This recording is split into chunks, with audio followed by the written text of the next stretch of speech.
Hello, welcome to the show today.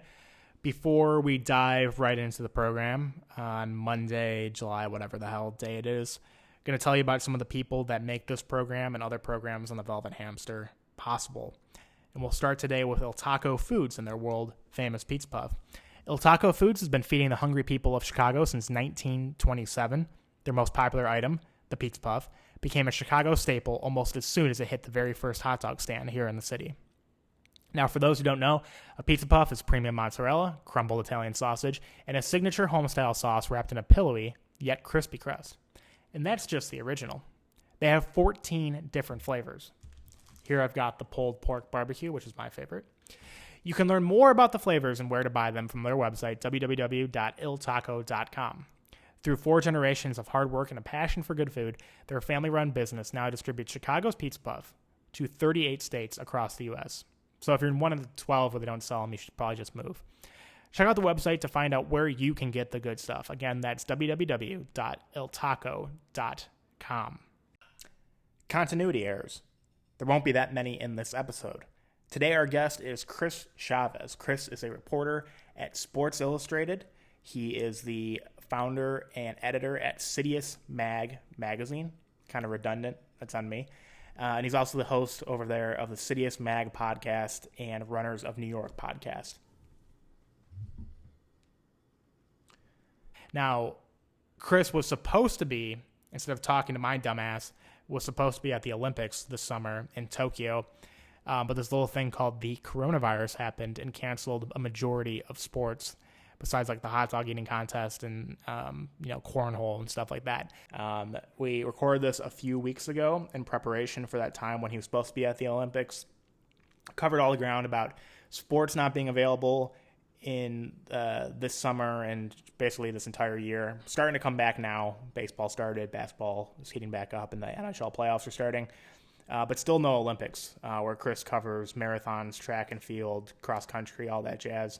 So here he is, Chris Chavez.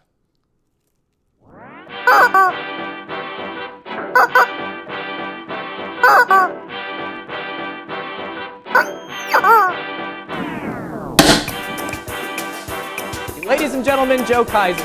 No! God, please, no! No! No! No!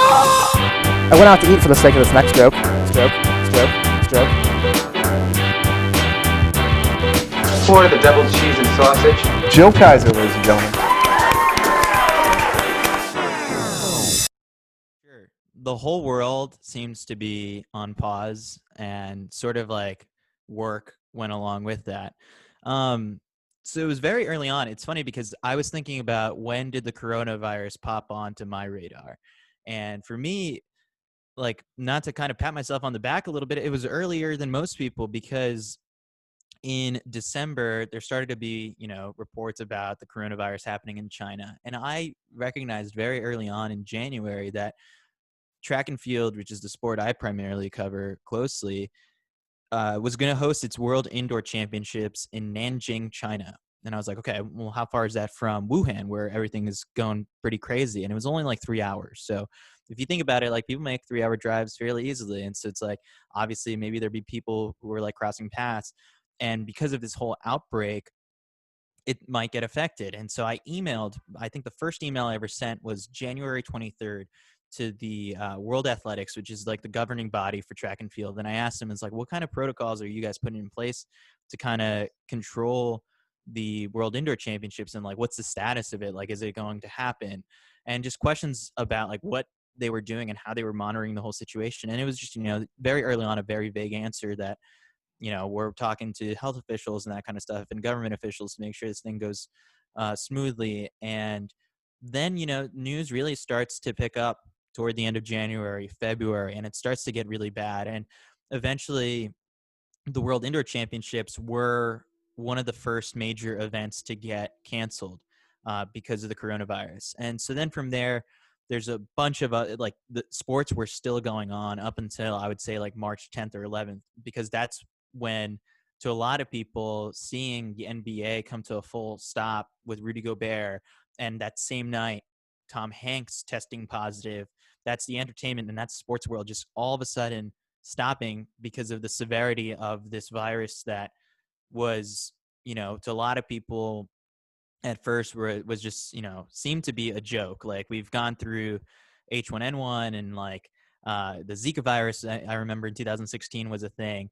And so it's like, we've made it through a bunch of things that have been hyped up before, but not, I think, until this point when it was very much in your face and that like these people were getting super affected by it. So, everything really, the dominoes started to fall in mid-March. Races were being canceled, sports leagues were coming to a stop.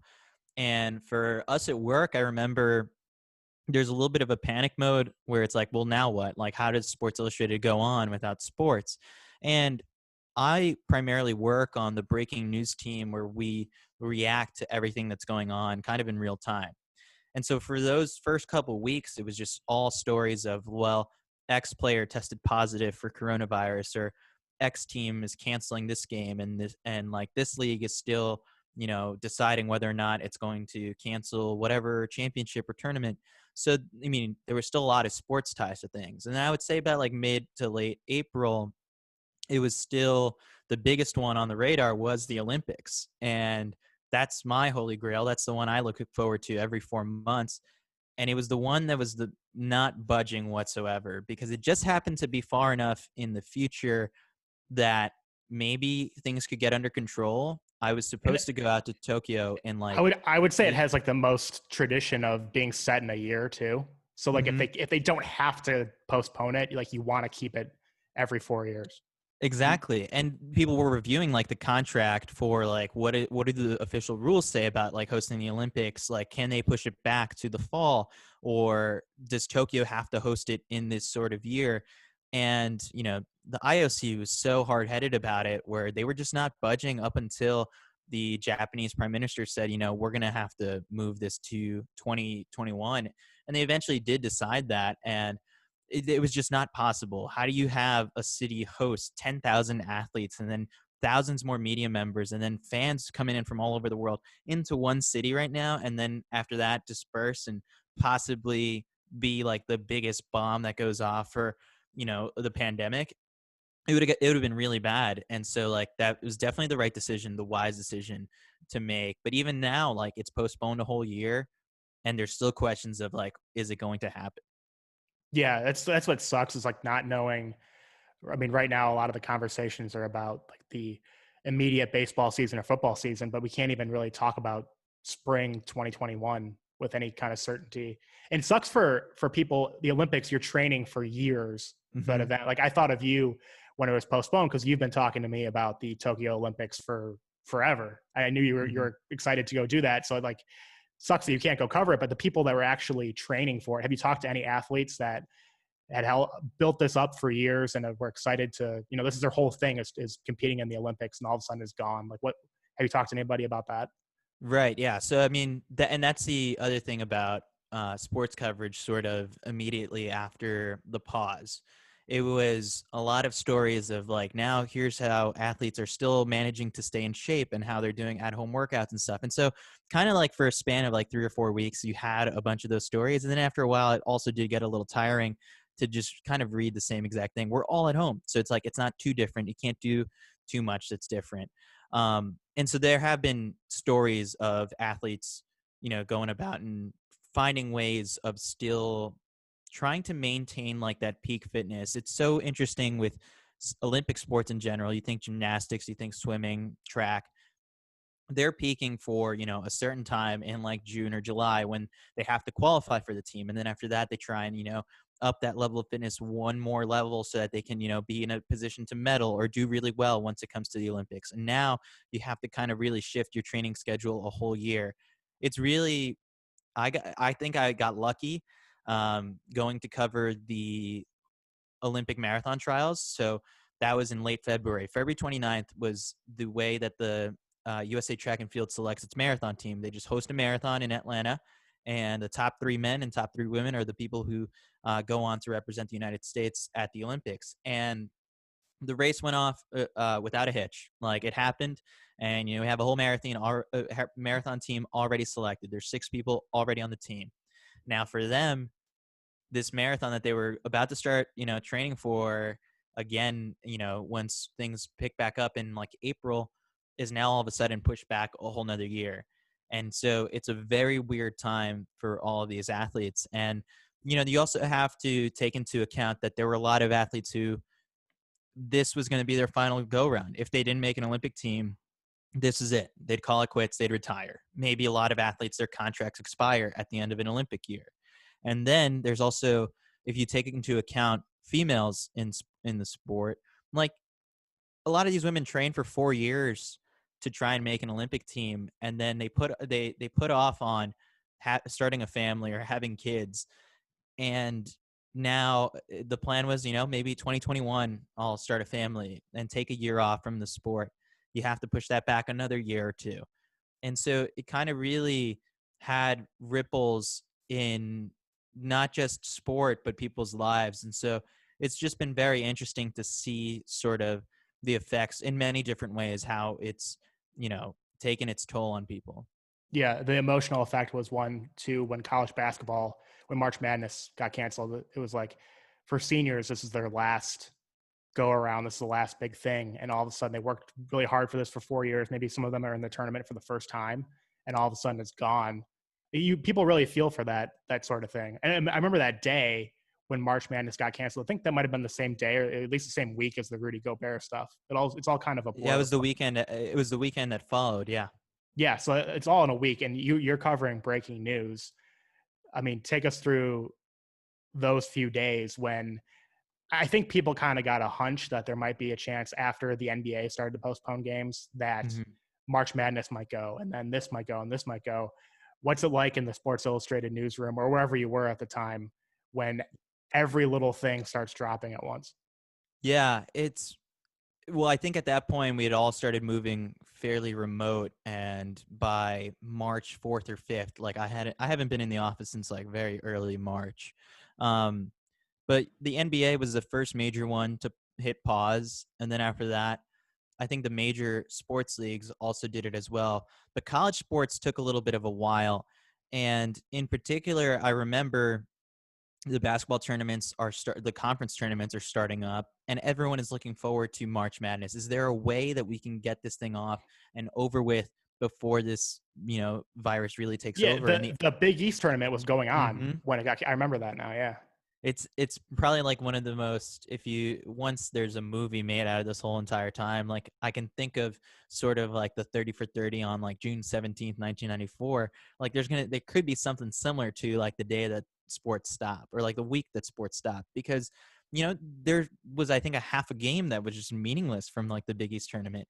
And the Ivy League, I think, was the first one to pull its athletes and say like, we're not going to do this. And then there were just like a couple other smaller conferences who were like, we're not going to have anything with fans. And there was some backlash immediately. I just remember a lot of people were like, how can you do this? Like, it's not the same. Like, this is no fun. And a lot of people were like, well, we need this distraction. We need this sport to go on.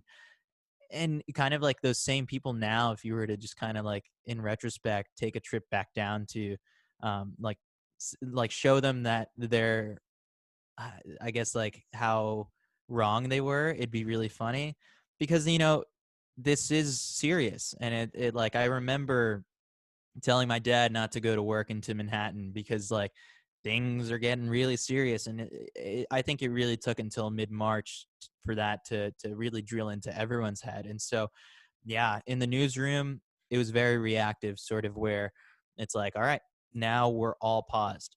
Now what? And so you kind of have to pivot all these plans of like, well, we were going to run this thing, this profile on this athlete, but now that's not happening, and this preview of this tournament and whatever, and that's not happening either. So yeah, there was a lot of moving pieces that had to be adjusted. Yeah.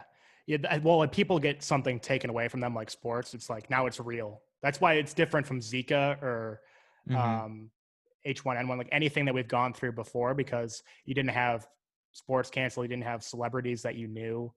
I remember that day. I think it might have been the March Madness day when it was announced that it was canceled.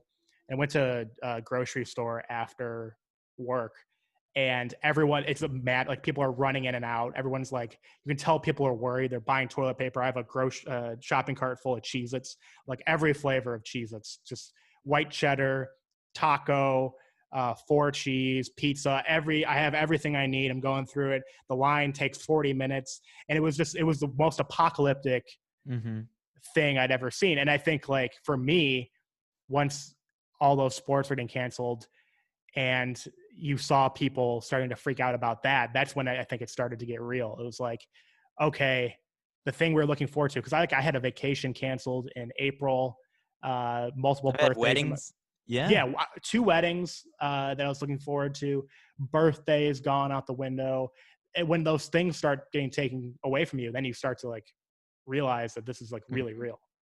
Yeah, I mean, I like to hear that your panic buy was Cheez-Its. Mine was alcohol. I just bought so much alcohol. And Did the that thing too. was, I happened to time my grocery store run before like the day that everyone started panicking. And I went to the grocery store and, dropped a lot of money on, things that I thought would last me for, a couple weeks, maybe even a month. And I was like, it looks like I'm not going to leave my place for a month, which is crazy to think because it's like, that's not how this thing works. It's not airborne. But I was like, I'm ready just in case. And the other thing, too, was I went to the liquor store and I bought, a bunch of wine for my wine fridge, which is fully stocked. And then like 2 or 3 bottles of whiskey. And I was like, I'm not even that big of a whiskey guy, but now I am. And it's like, it was, yeah, and now I can, I'm looking at them right now, sort of like there's still a lot of alcohol left, and it's funny because I remember the first couple of weeks of quarantine. This doesn't really have anything to do with sports, but it's just kind of like the adjustment of people's day-to-day life after that was. I remember I was with my friends up in Princeton, New Jersey. So I did end up leaving New York City for 9 weeks. It was actually supposed to just be a weekend with friends, and it turned into like a quarantine for 9 weeks. Because it was awful in New York, because there was nothing to do and you're in a little apartment. Well, for one, it was like the way it panned out was me and my friends were supposed to go to Princeton because they just got engaged in February, and then we were going to go look at wedding venues. I was brought along for the trip because Princeton's really nice. They've got some great running trails, and so we were going to do a long run, look at some wedding venues, and his sisters and his best friend from like high school, and we're all supposed to join him, and everyone else canceled. So it was just happened to be me on this trip, and we go about the normal day. You start to kind of really start to feel the tension. Like it's St. Patrick's Day weekend. I think it was like the last hurrah when people were out and about. And so we're, just going about normal weekend. And then we're watching the news and it starts to get really bad. And we just decided like, let's stay the week in Princeton at my friend's aunt and uncle's place. And they're chefs and they, cook some great food for us. And they own a restaurant nearby. So like the setup was great. And so we were able to all work remote that following week. And all of a sudden that 1 week starts to look into like, well, should we, stay another week? And they're like, well, let's just go drop off Chris and like, we'll hold on to his car and we'll just come back out to Princeton. And then I just had a moment where I'm like, guys, would it be cool if I stay? And they're like, oh yeah. I mean, we'd love it if you did. And so what started off as just a weekend ended up being 9 weeks. And I think what was really interesting, the point I was going to make was sort of with all this panic buying of alcohol was I remember the first week of quarantine, sort of like you make it through a work day, you see the news and how bad things are, and then you just pour yourself a beer or a glass of whiskey or something like that as like a treat that you made it through the day. And you realize like you can't sustain that for the whole entire time or else you'll develop some sort of pretty bad problem with alcohol. So I think I made it my rule after a certain point. It's like you only drink alcohol Thursday, Friday, Saturday. And then from there you really, so it's been, I've scaled back on the moderation and, now that I'm back in New York and by myself, like it's been much more relaxed where, I'm not even tapping into all this reserve I've got here, but yeah, it's just so adjusting to the new normal has been weird. Yeah. I follow the Thursday, Friday, Saturday, sometimes Sunday too. Sometimes Sunday, yeah. And then sometimes Monday through Thursday, but try to stick to like just the weekend and then like do my exercises during the weekdays. But I bought like a ton of alcohol at the start of it too. So I joked about the Cheez-Its, but that's kind of true. Like off to the side right now, I have like 4 different boxes of Cheez-Its, and that's not even from the original purchase. I got a huge bottle of tequila, bunch of whiskey. It's all running low now. And then I ordered a bunch of meat offline, like buffalo, elk, just venison, like all this stuff. I'm like, it's the apocalypse. I got to throw it in my freezer. So my freezer was like full of wild game meat and frozen pizzas for the longest time. I couldn't shut the freezer. I was just prepared. It was bad. It's weird though. So thinking about like looking back a few years from now, you'll look back at that and be like, remember when like we were locked down in New Jersey? Like I think about that all the time with certain things, and even just stuff that happened in March. I'm like, it's crazy. That's a memory I'm going to have for the rest of my life, is being in a Jewel with a grocery cart full of like, I need 8 boxes of Cheez-Its. I need a frozen pizza. Like, oh, they're out of toilet paper. Why the hell are they out of toilet paper? It's like, and it feels so long ago, but it's not. It does. It feels forever ago. Yeah. It's weird to Yeah. have like a moment where, like this is going to be a thing I'm going to think about for years from now.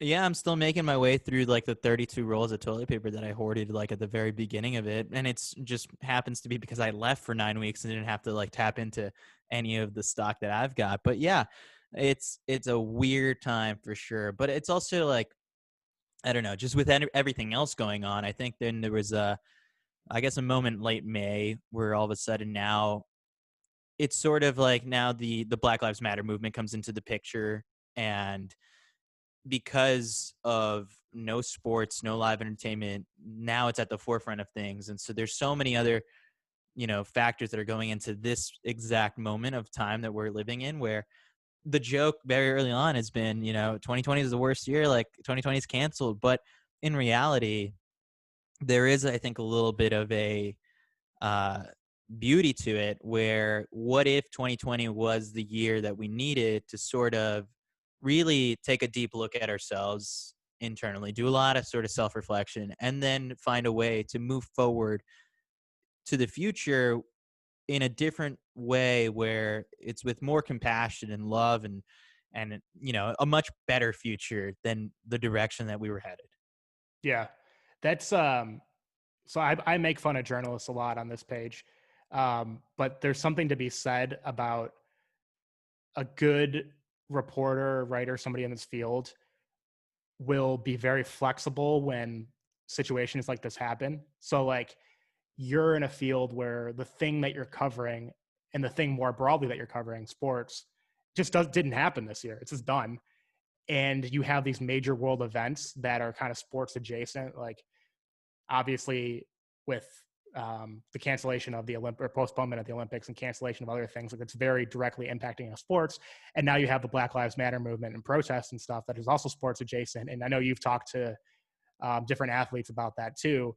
The ability to kind of be flexible in this field is really important, because then you can just jump in, even though you have no sports going on, you have plenty to cover because there are these adjacent topics like the protests, like coronavirus. Right.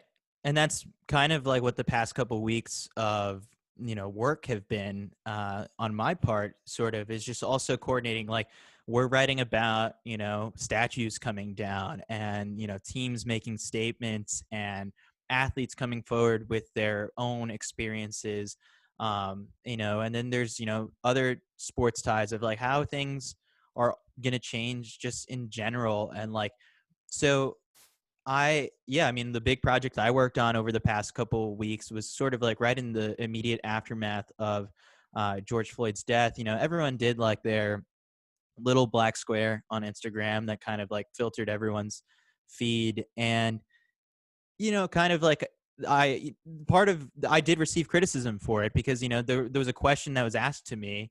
I was like, well, but what? You didn't do one? No, I did do one. You did do Yeah. one. Okay. You received criticism for what? Posting one? No, I received criticism for not like I host a podcast called the Runners of NYC podcast.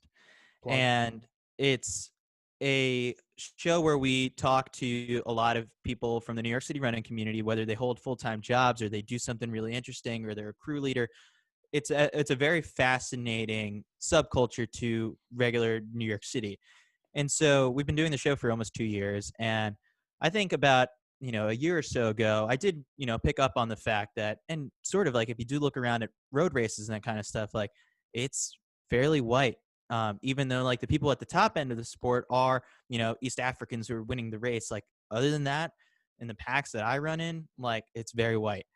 And so in a way, having a white problem, I would say, of just like looking at the past guests and noticing like, whoa, it's like there's a little bit of a diversity issue here. Like I picked up on it more than a year ago, and I started to kind of tweak things and interview different people to make a change. But in a way, like there was also someone, criticized us, me and my co-host, for like not asking white people sort of like how they've taken advantage of this sort of privilege and like what they're doing to diversify, the field. And so to an extent, like it's like getting uncomfortable with your guests. And part of me is also kind of like, and it's like going forward, ask those questions. Well, kind of my thinking is no one's going to go on a podcast to get uncomfortable. And like, no one's going to say, I'm going to go on that podcast and they're going to grill me on, my white privilege and that kind of stuff. That doesn't really accomplish anything, in my opinion. So like, I saw a little bit of a flaw there, but there are other ways to amplify voices of color. And so in a way, I said we're going to commit to doing more episodes with guests who are Black, who are Latino, and we started doing it already before all of this happened. So it's just a matter of like people not realizing that there's work to be done behind the scenes. Not everything has to be on social media, which is why sort of like part of this whole entire thing, the challenge right now is deciphering who's doing it because it's a trend, and because you're going to lose customers if you don't put out, a statement. Like, was there really a need for Gushers to come out with a statement? I was going to say Gushers. Yeah. Yeah. But like, I guess like they realized like if they didn't, then they would get some sort of feedback and some flack. So I kind of like took a step back. I said my piece with like, we're going to do better. Everyone is saying that right now. And then there's another way I was like, the biggest platform I have is Sports Illustrated. That's my full-time job. That's, what pays my bills. And have I written about Black athletes in the past? Yes, I have. Have I written about their life off the track and like their day-to-day experiences? No. Like, and that's kind of like an awakening that everyone is having. And so I embarked on this project where I asked 14. There were more than that, but some people didn't meet the deadline to submit some of their answers and get back to me or hold the interviews. But I asked, 14 prominent track and field athletes, like, what does it mean for you to be Black in America? 2, what was like the most impactful encounter with racism that has shaped you into the person that you are? And 3, what are you doing and what do you want to see people do to enact some sort of change? And so to hear these people's answers, like this wasn't about talking about sports or track or whatever. I just got to hear these people give me their day-to-day experiences and how this has impacted them. So for me, that was powerful. And then I turned it into this project that Sports Illustrated published last week. And it was moving. And I think like it did amplify these stories that people don't often hear and you wouldn't expect from some of these top athletes. So for me, I think that's just step one in doing my part. There's so much more that people can do. And so, yeah, I mean, was that article enough? No, that's like, you can't just stop there. You can't post your black square and say, that's it, I'm good, I'm going to return back to normal. You just got to keep this momentum going. So yeah, in a way, kind of got sidetracked there, but there's a lot of work that can be done, and you just need to really make the time for it. Well, I think how it applies to you is you mentioned you never, when you interviewed athletes of color in the past, you never asked them what their life's like outside of the sport. But I think right now there's a real interest in something like that, whereas in years past, no one cares what their favorite baseball, basketball player, like what's in their personal life, really. Like they don't think beyond the field or the track or the court, whatever.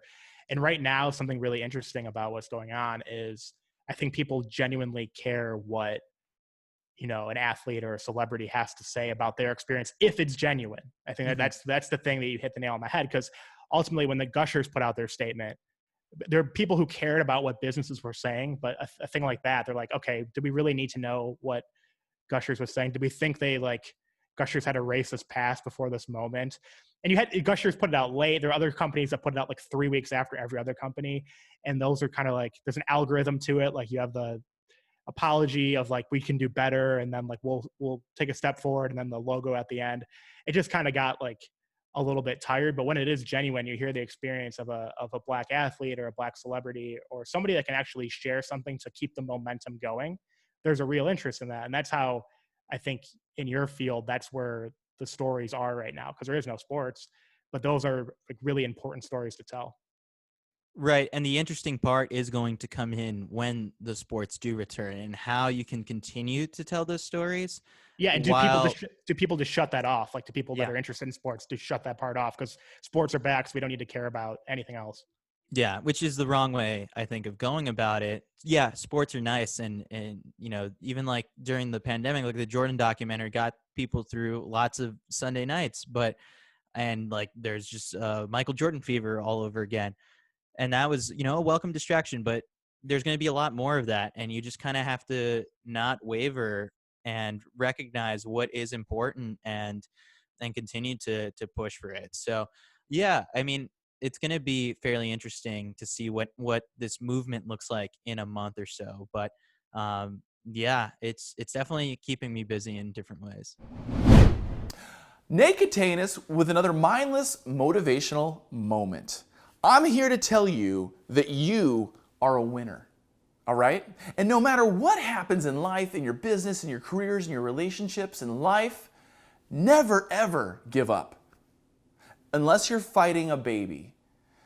Don't make it look easy, but you gotta let them win. I mean, it would look bad if you beat up the baby. So, get out there. All right. I know you're looking ahead to 2021 in the summer. Do you have any idea what things are going to be like? I mean, it's so fluid where, yeah, I mean, the concept of putting NBA players in a bubble in Orlando sounds great so that we can get some basketball back. But if you go outside that bubble, Florida is one of the worst places to be right now because, you know, it's really spiking in cases. So I'm not even looking that far into 2021. I think what I'm looking toward is, you know, seeing how these major sports do come back. And then in my own beat, sort of like the first thing that comes up running wise is cross country for college. And how is that going to look? Sort of like you can't socially distance any sort of cross country race. You could if someone was really fast. Yeah, that's the point. It's like if you're winning, then you're socially distancing yourself from the competition. Yeah, just run faster. I think running is probably like one of the sports that can, if you really limit the size of the field, then you can kind of get away with you know, being able to pull things off. But I'm also thinking about July is around the time where I would start training for a fall marathon. And I was supposed to run the Chicago Marathon this fall. And the Chicago Marathon has not changed or like postponed or said anything. Yeah, it's still on. It's crazy. It's still on. Yeah. And then I was going to run the New York City Marathon, which is like the biggest one in the States. It's just really crazy to think that getting 30,000 people together, running, breathing really hard and sweating and reaching for cups of water. And, you know, it's a lot of, you know, bodily fluids in the air. Yeah. It just people doesn't watch seem wise. You have thousands of people on the sidelines watching those. You have people cheering, and like cheering is like those are like little droplets that people are talking about. Like when people are screaming, like that's how things get transferred. So and you spit on the runners you don't like. Like there's a lot of stuff going on. It's just I don't see it happening, and so it's a challenge for what sports are going to look like going forward. And you know, I have a hard time. Even like I'll walk past basketball courts around here and I'm thinking, what are you guys doing? This is so unwise. You're passing around a little germ ball. Like how are you doing this? Like I think Cuomo was one of the first people to say it during his daily briefings early on. It's like, there's no way to socially distance a basketball game. You can't play defense that way. And so it's crazy. James Harden can. Yeah. It's just crazy to think of just how squirmy you sort of get now. And like this new sort of like, I feel like Howie Mandel, who was a huge germaphobe before this whole entire thing. Now it's like, we're all going to have to move forward looking at things a little bit differently because, you know, even watching a movie and seeing people shake hands or high fives, it Oh makes me. yeah, it's weird. If I hear somebody cough in a movie from like 10 years ago, I'm like, oh, they have corona. It's a Yeah. weird thing. Well, that is that kind of a New York thing though. When you said you see people playing basketball, you're like, what are you doing? Is there still a lot of anxiety there because it was the hardest hit? There is right now, I would say. It's scaled back a little bit. So if you go into Manhattan right now, some of the bars have reopened to like outdoor sort of seating where they've set, tables outside, and they're getting, I think, to in my opinion, a little too crowded for my own comfort. So I haven't like gone to any sort of like happy hour or anything like that. But even when I go for a run, I wear a gaiter around my neck where I just pull it up, and when I'm passing people, it gets a little sweaty, and so I'm just like waterboarding myself, and it's awful. But you still have to take precautions. You have to wear a mask everywhere. I remember this past weekend I went to my first protest of the whole entire thing because it was a 2 mile run where all the New York City run crews came together, and I I posted a photo of it, and everyone on the run is wearing masks because you're just so close to everyone. And there were comments from people who were outside of New York City really wondering, it's like, how are you wearing a mask while you're running in the heat? And so I was like, that's not normal. And so New York has been doing things, I think, a little bit differently where, we've really, I think, flattened the curve. If you look at the number of cases, everywhere else, like, I hate to say it, is not doing a good job because like things are spiking in Florida and the South, and like Texas has totally given up. And it's alarming. I do think there's going to be a second wave that comes, but yeah, in New York, there's still a little bit of tension. But you kind of have to move past it, I think, at some point. Where like not to the point where like I'm totally back to normal and relaxed and walking without a mask. Like I don't think I'll get to that point until like next spring, if that. We're doing okay here and in the Hmm. Midwest, and the infection rates keeps dipping nationally. And like here, it's getting better. Indiana, Iowa, Wisconsin have all seen no spikes, and the infection rate keeps going down. So I think a lot of people are being responsible, and I think it's also underestimated how many people are like over anxious to in a safe Hmm. way. They're over anxious in almost a good way. But one thing I was going to ask you is about running with a mask on, because I think that when I see people running in like 80-degree weather with a mask on, I'm like, what the, like, how are you doing that? Or biking with a mask on? Because I'm in a mask in an Uber, and I'm starting to like, I need to get out of this thing. I'm gonna throw up. And I see that almost as being over anxious, because I think you could Hmm. potentially have something really bad happen if you're running in a 90-degree weather with a mask on. Yeah, it does get hot. You start to feel like you're suffocating yourself. So there are some people I see who are like committed to running with a mask on, and I'm like, more, power to you. I can't do that. Like n- I run with my mask down, and if I come to a stoplight, I'll pull it up if I need to. Other than that, like I'm just going about it normal. I'm listening to music, so I don't really hear people yelling at me. I'm sure it happens, but then at the same time, there's still no Really? exact science. People Yeah. are yelling at you for not wearing one? Yeah, even though I'm wearing one, but it's just not pulled up. There I was think even that's signs. definitely New York Hmm. specific. People here are really careful. Like, it's not reckless at all. But Well, I run without a mask all the time, and no one's chirping. there were even signs, I think, at some point in like April or May where if you were running in Manhattan along like Second Avenue, I think there were signs of saying like if you're running without a mask, we will drop things on you. And it's like that's scary. Like apparently like runners became public enemy number one. There at the same time, I don't feel like enough science out there. I know there was a study that came out from, I believe, somewhere in the Netherlands or um, where they tried to figure out like how the droplets and everything from a person running and cycling, how long they stay in the air, so that the person coming in behind them, like, will they be able to like take them in, and like, can this thing get transmitted? And it ended up being like a study that was very early on in its progress, where it hadn't been proven or anything like that. But you put out a graphic on social media nowadays and it'll go viral, and it's pretty alarmist. And so a lot of people were worried after something like that came out like really early. But for me, I ride my bike, with my mask down. I am running with my mask down or like gaiter down. And so Yeah, some people are more cautious than others. I'm of the mindset too. I happen to be lucky that I'm in the population where if I were to get the virus, then like I don't think it would, ravage me as bad as it would an elderly person. So like we're both very lucky that we're in that category. But at the same time, I'm not one of those people who's saying like, give it to me so that I can like build up the antibodies and not have to worry about this ever again, because you just don't want to take those odds of like, what if I am like that 27-year-old who becomes the story of like was healthy Yeah. but you got wrecked. Or had a pre-existing condition you didn't know about too.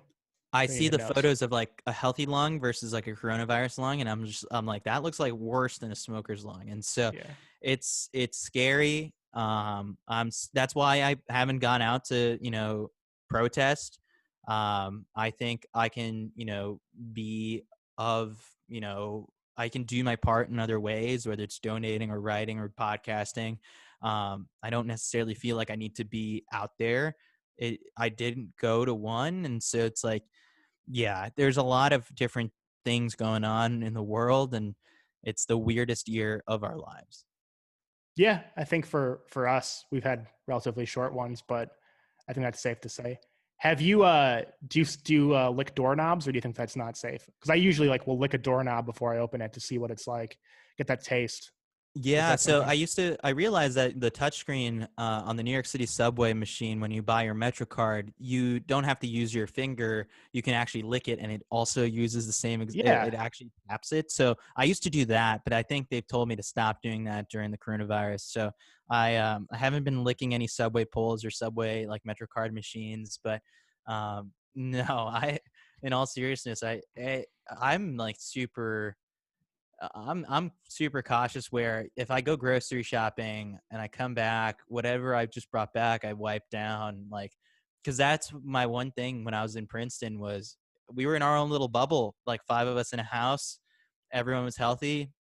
And if it was a matter of when we were going to get the coronavirus, because it said at some point everyone was going to get it, then I was like, well, how am I going to get it? Like, it's going to have to be like I pick up the wrong box of like Lucky Charms at the supermarket, and it happened to be touched by a person beforehand, and that's just getting so like hyper but local to like pinning it down. But yeah, and yeah. that's the thing. Like, you think about that too much, you're going to make yourself go crazy. Hmm. Like, if you're being safe, but when you really think about it, like, let's say I'm not going to go to the grocery store and I'm instead going to order something off Amazon Prime. You can go down this wormhole of like, well, what if Hmm. somebody at Amazon or Whole Foods touched it who had corona? Like, you just kind of make yourself go nuts. You have to be kind of reasoned with the worry of who touched what, who has this. There's like a balancing Yeah. act there. Have I Yeah, told you my totally. have I told you my coronavirus story? I can't remember. No, do you have antibodies? Did you get it? Oh, so I haven't taken the antibody test, but I probably should. Although there's like dispute on the antibody tests, so I don't I think even you have to get know. it twice just to kind of be safe. Like, go once and then go back like 2 or 3 weeks later. That's fair. So in mid-Feb, or I guess late February, I went to Arizona spring training with my dad. We go every year, and I guess it's a good thing we went early because spring training was canceled in mid-March. And the second day there, I woke up with a really bad fever, like awful fever. I'm shaking. So I already know I hate waking up with a fever at any time. It's like one of the most uncomfortable feelings. So I'm like, okay, maybe I have the flu or something, or I don't know, food poisoning. And it's, I'm doing okay with it because I took some Mucinex or something, some bullshit. But then all of a sudden I have this like really dry cough. And I've never had the combination of a dry cough and a fever. But we're at this point, it's like February 20 something. And at this point, it's like, oh, LOL, I have coronavirus. Like, it's not taken seriously by the masses. And it's like, oh, I'll never get that. Like, you're thinking of it like SARS or like H1N1 or something. It's just like, Hmm. oh, like Zika, I'm not going to get that, LOL. So I had this really dry cough combined with this fever, really weird combination I ever had. Then the day we're leaving, my dad has a fever. And I'm texting my mom and I'm like, what if we both have corona? My mom was sick the week prior. So this is bananas. My mom was sick the week prior. And she had the same symptoms. And she's like, no, there's no way. And we get on the plane, and this woman next to me she has Clorox wipes, and she's wiping down the tray and everything. And she jokes to me, she's like, and the person on the other side of her, I hope neither of you guys have that pesky virus. And I'm like, oh no, there's no way. And I'm trying not to cough the whole time just so she doesn't think so. And at this point, I still don't really think that I have it necessarily. And I get back, the fever's gone, but this nagging cough for like 2 weeks. It's super dry. And I went to like Monster Jam at Allstate Arena in Rosemont. I went to a couple other places, but for the most part, I stayed home for about 2 weeks. And then my girlfriend had like a mild fever for a bit. So this is like they're all connecting. But It sounds to me like you had it. It does. It honestly does, but I didn't get the test. And then after it was over, it was fine. Like it went away pretty abruptly and I felt fine. But I was thinking about all the people I came in contact with, and not all of them at least had symptoms. But it's just crazy to think about. At the time, it was like, oh, coronavirus. That's so funny. I'm never gonna get coronavirus. And it was only what's June, April, May, like 3-4 months ago. Yeah, well, I say you get that antibodies test because after that, like, if you find out that you did have it probably like in late February, and now you've got the antibodies for it, then like you can kind of like start to let your guard down a little bit more, and like I can lick it's those. funny. Yeah, I was with a friend of mine just last week where we were having drinks at one of their place, and this girl had found out that she has antibodies, and so she's running around telling everyone like, I got the antibodies, and it's Making out with strangers. It's just like the biggest flex you can have right now. And so I live like right across the street from like one of those like City MD clinics that like, you can just walk in, and I'm just kind of I haven't gotten around to it, but I want to like make an appointment to be like the first person there on like a random like Thursday morning and be able to just walk in and out and take a test and go home, because like the last thing I want is to really interact with someone, especially like in a hospital setting. And so yeah, it's I've been fairly healthy the past, I would say, the whole year. And so like I really can't hang my hat on like a fever that I had once or like a cough. So yeah, it's unfortunate because I wish I had that experience. Yeah, I kind of feel like I already have the antibodies, so I kind of feel like I can accomplish anything. I've been like touching all the cereal boxes, licking my bike handles, licking buttholes, just all the kinds of things that I think I can get away with now. One more thing I want to touch on with you. So we've talked about like trying to stay busy during this time. I've taken up running way more than I used to. Like I think I started to pick it up in 2018, ran a 10 miler.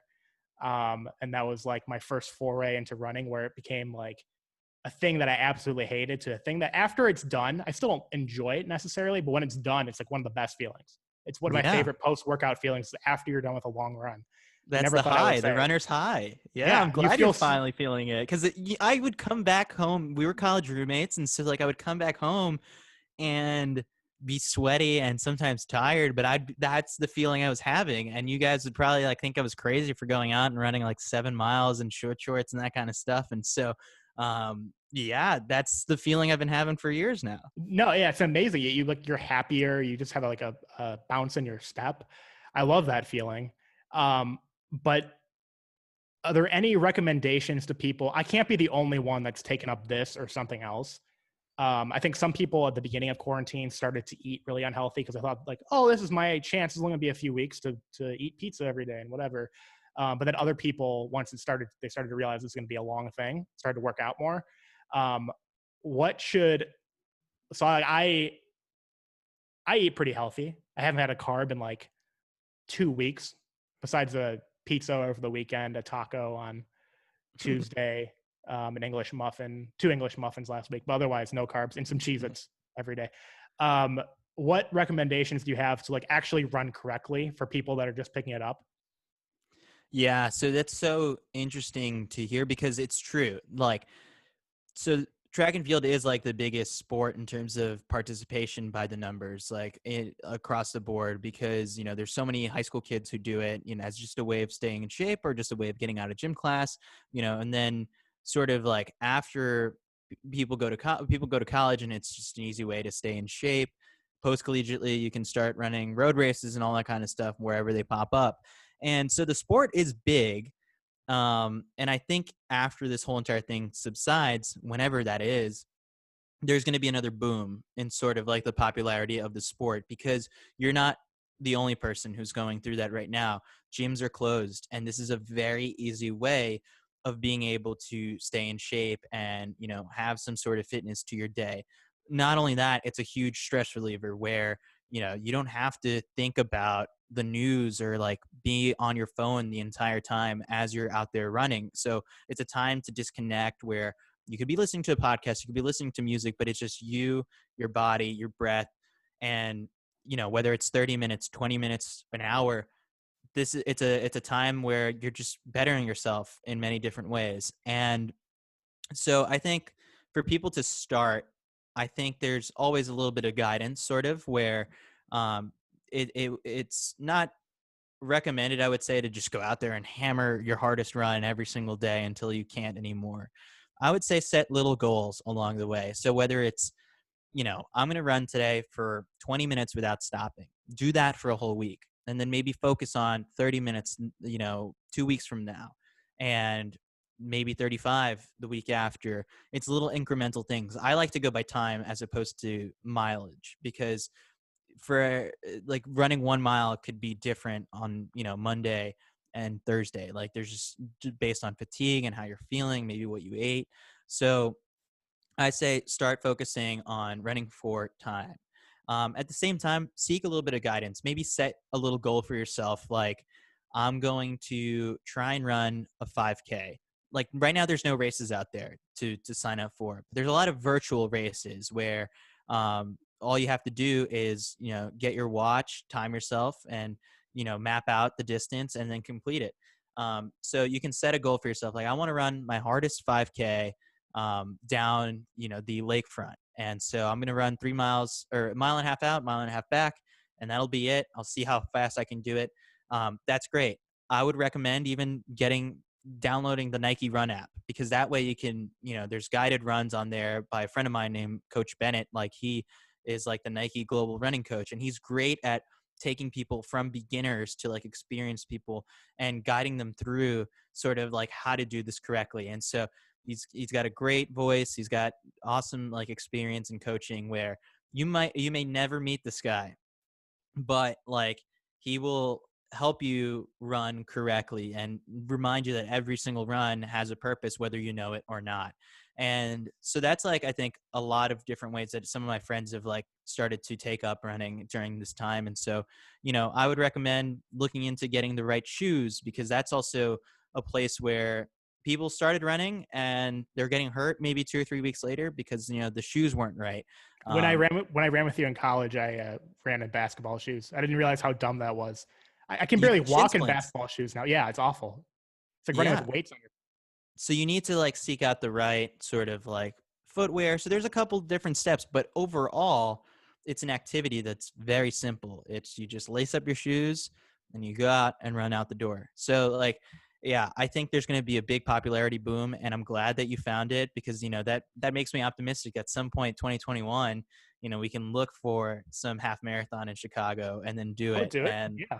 And it's great because like you said, that feeling afterwards is great. It's that runner's high. But when you start to set goals for yourself and be like, you know what, I'm going to run this half marathon. And, maybe the goal is just to finish, or you can be ambitious and be like, I want to run this in under 2 hours. And if you accomplish that goal, whether it's finishing or running like 1:59, then afterwards, those post-race beers and, that post-race brunch tastes a little bit better. Totally. And along the way, like there's just many different feelings that you get along with the sport. And so, yeah, I think it's a great way of, bettering yourself, a great way of, rewarding yourself. And at the same time, like down the road, we can make an annual trip. It's like, you know what, Joe, like it'll be you, me, and a couple other friends. We're going to go out and let's do a boys weekend in Vegas, and we're going to run the Vegas half marathon. And so like, we can start to do that kind of stuff. So yeah, it's great to hear that. You feel so accomplished when you're done. And I used to hate it, but there's something like you hit your own pace. Once you get your pace going, you hit a certain point in the run and it's just easy after that. Mm-hmm. Like I did that 10 miler a couple of years ago, totally unprepared. Like had never run over probably 4 miles in my life. And 4 miles into that, everything was easy. It was just simple. You're just going at your own pace. You're kind of in the zone mentally. So I totally, I think it's a great thing if people are picking it up now. And I never thought I'd say that. So you get a beer and like applesauce after a long run. Now, would you recommend a shower beer after a shorter run or no? So I think That's one of my you can favorite treat habits. yourself. Yeah, you can treat yourself to whatever it is you want. And I kind of like, because, it's such a delicate thing too with, body issues and that kind of stuff. I would never say like running is a way to reward yourself and to attain those things. But it's just like, it's the extra treat that you can get, whether, But yeah, is it good for you? Is it good for you to like, I you're ran replenishing everything you just burned. 3 It's miles, so I'll shotgun a strange. beer. Yeah. Yeah, it's so strange to me that they hand you like some of the healthiest things right after a race. It's like, no, no, no, no. I want that burger. I want that beer. And so like, I don't need your chocolate milk right away. Although I will say chocolate milk is like the best thing to have for you, like after a long run, because, you got a protein window, you build it back up. And so there's science to it, but race after really hard effort, treat Well, yourself. define long run though. Like, what's too short to have a beer after where it's like, this is I don't think stupid? anything's too short. I would say I for me, think my life's too long runs, short. yeah, yeah, my long runs are probably anywhere from 8 to 15 miles right now. But then during marathon training, I'll go up to 22. Um, and so that's the other thing too. It's like set one day for yourself and be like, I'm going to go a little extra today. Whether it's Saturday morning, it's a great way to. I would say this has been a great plus in my life where I've kind of sort of matured. If you remember us in college, we would go out Thursday night, Friday night, Saturday night, and like I can't do that nowadays. Like I don't No, have I that can't. stamina anymore. So Fridays I stay in. I watch a movie. I'll hang out by myself in my apartment. Saturday morning, I'm getting up and I'm gonna go on a long run, whether it's 8 miles, 15 miles. Afterwards, you feel great. Then you got the rest of your Saturday to just chill out. Like I'm a huge fan of the Saturday long run. That way, it doesn't kill your Saturday night. You can still go out with friends. Some people do their long runs on Sunday, but Saturday night, I think that's the one thing I'd recommend is just sort of to everyone is sort of make that time to go a little extra if you're actually getting into running and go the extra mile on Saturday to really push yourself a little bit further. Yeah, not to brag, but Saturday, June 13th, I ran/walked 11 miles and biked 13 miles. So that's Wow. almost the equivalent of a marathon. Not to brag. Some people say I'm in the best shape of my life. Some people say, I was 195-ish around Christmas. I'm around 182 now and dropping. I'm in good shape. I mean, that's what people are saying. That's not what I'm Yeah, saying. many people are saying that. I've heard it too. I've read it on message boards. I've seen it on social media. Yeah, that's what many people are saying about Joe Kaiser. Not me though. That's the other people that are making those comments. Chris, where can people find you on Twitter, Instagram? So on online? Twitter, I am at Chris Chavez, Chavez. On Instagram, I'm Chris_J_Chavez. That's because I haven't been able to acquire at Chris Chavez. But yeah, those are the two main ones that I use. I host That's the Citius impressive that Mag. you got it on Twitter though. You got at Chris Chavez. You didn't have to add anything to it. Yeah, well, I got that after college and when I got to Sports Illustrated. Like the at Chris Chavez was kind of defunct, and so the social media person was able to wrangle it and also get it verified. So I'm part of the blue check army that some people hate. But yeah, and then other than that, like I host the Citius Mag podcast weekly. It's conversations with pro athletes, coaches, agents, and whatever notable people in the world of running. And so yeah, and then Runners of NYC. I'm all over the place. Yeah. All right. Chris Chavez. Thank you.